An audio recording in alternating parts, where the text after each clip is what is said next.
दोस्तों स्वागत है आप सभी का एक बार फिर से AIMIM डेली न्यूज चैनल पर। दोस्तों आज बात करेंगे हम बिहार की राजनीति के बारे में। बिहार में बैरिस्टर सदुद्दीन अवैसी साहब कितने सीटों पर चुनाव लड़ेंगे और बिहार में क्या बैरिस्टर सदुद्दीन अवैसी साहब का आरजेडी से गठबंधन होगा या नहीं।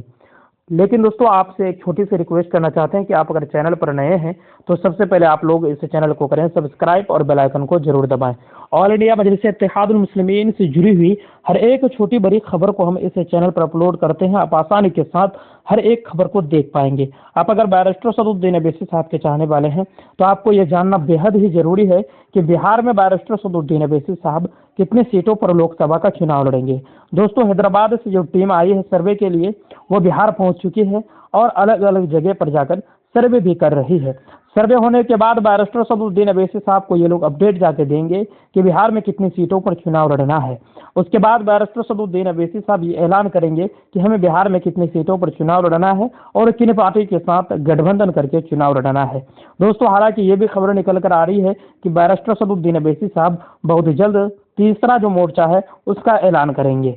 अगर तीसरा मोर्चा का बैरिस्टर सदुद्दीन अवैसी साहब ऐलान करेंगे तो उस मोर्चे में कौन कौन शामिल होंगे वो पहले हम आपको बताते हैं। उस मोर्चे में सबसे पहले बीएसपी के मायावती जी शामिल होंगे। उसके बाद बैरिस्टर सदुद्दीन अवैसी साहब तो है ही है। उसके बाद बदरुद्दीन अजमल साहब जो असम से हैं वो शामिल हो सकते हैं। 30 पार्टी भी शामिल हो सकते हैं उस गठबंधन में।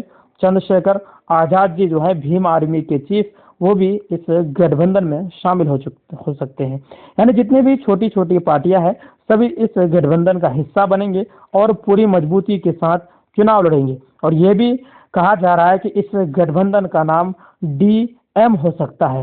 यानी D से दलित और M से मुसलमान, यानी दलित और मुसलमान दोनों एक ही मंच पर अब आएंगे और दोनों मजबूती के साथ इस बार जो बीजेपी की सरकार है उसको सत्ता से उखाड़ फेंकने का काम करेंगे। दोस्तों आप अगर AIMIM पार्टी के चाहने वाले हैं तो आप लोग क्या सोच रहे हैं कि क्या बैरिस्टर सदुद्दीन अवैसी साहब को तीसरा मोर्चा बनाना चाहिए या नहीं। बैरिस्टर सदुद्दीन अवैसी साहब को क्या BSP के मायावती जी से गठबंधन करना चाहिए या नहीं। हालांकि जब बिहार में विधानसभा का चुनाव हो रहे थे तब बैरिस्टर सदुद्दीन अवैसी साहब BSP के मायावती जी से गठबंधन करके बिहार में 2020 में जब चुनाव हुआ था तब चुनाव लड़ा था।